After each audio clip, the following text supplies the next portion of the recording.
រ៉ង់បដិសេធកិច្ចចរចាជាមួយសហរដ្ឋអាមេរិកក្រោយលោកត្រាំប្រាកវាយប្រហារលើបណ្ដាញអគ្គិសនីអ៊ីរ៉ង់កាលពីថ្ងៃច័ន្ទទី23ខែមិនិនាឆ្នាំ2026បានបដិសេធថាខ្លួនមិនបានចូលរួមក្នុងកិច្ចចរចាជាមួយសហរដ្ឋអាមេរិកនោះទេ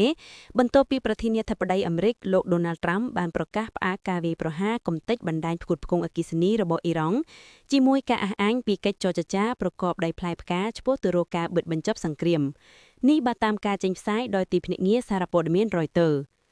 មន្ត្រីអឺរ៉ុបម្នាក់បាននិយាយថាខណៈមិនទាន់មានកិច្ចចរចាដោយផ្ទាល់រវាងសហរដ្ឋអាមេរិកនិងអ៊ីរ៉ង់អេស៊ីបប៉ាគីស្ថាននិងបណ្ដាប្រទេសក្នុងតំបន់ឈូងសមុទ្របានបញ្ជូនសាររៀងៗខ្លួនទៅកាន់អ៊ីរ៉ង់ក្នុងគោលដៅសាកល្បងសម្របសម្រួលឲ្យមានកិច្ចចរចាបិទបញ្ចប់សង្គ្រាម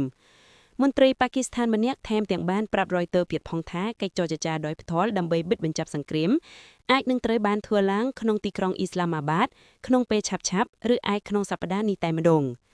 នៅលើបណ្ដាញទំនាក់ទំនងសង្គម Truth Social លោកត្រាំបានសរសេរថាសហរដ្ឋអាមេរិកនិងអ៊ីរ៉ង់មានកិច្ចសន្ទនាដ៏ល្អនិងប្រកបដោយផ្លែផ្កាអំពីដំណោះស្រាយបិទបញ្ចប់អរិភាពទាំងស្រុងក្នុងតំបន់មជ្ឈិមបូព៌ា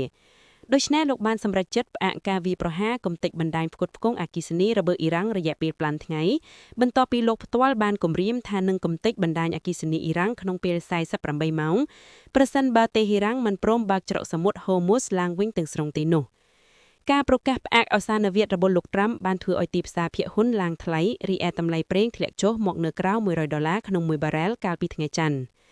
តាមលោកត្រាំបេសកជនពិសេសអាមេរិកលោក Steve Witkoff និងកូនប្រសារប្រាប់របស់លោកគឺលោក Jared Kushner ដែលជាអ្នកដឹកនាំកិច្ចចរចាជាមួយអ៊ីរ៉ង់មុនពេលសង្គ្រាមផ្ទុះឡើង